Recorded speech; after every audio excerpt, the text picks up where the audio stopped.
Hi, I'm Cody Davis. I want to tell you how to complete the slide challenge in Honey Marsh in the game Spyro Enter the Dragonfly for PS2. But before we get that far, I just want to tell you something. In the Bible, in the book of Matthew, Jesus talks about a man that has 100 sheep and they lose one. Wouldn't they look for the 99 others and look for it? And what great joy they have when they find it. Well, this is kind of like that story. I was able to play the game all the way through except for one challenge. And it took me a little bit to actually finally figure it out, but when I figured it out, I had great joy. So let's get this started.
Okay, I'm just about done here.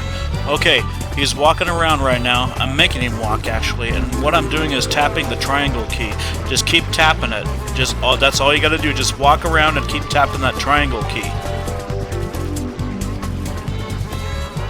Okay, now he's gonna walk on his own, and I already got the dragonfly on this one, so which would happen next. So thank you so much for watching. Now share this video with people, not just because of the game, but because of what Jesus said. Thank you so much.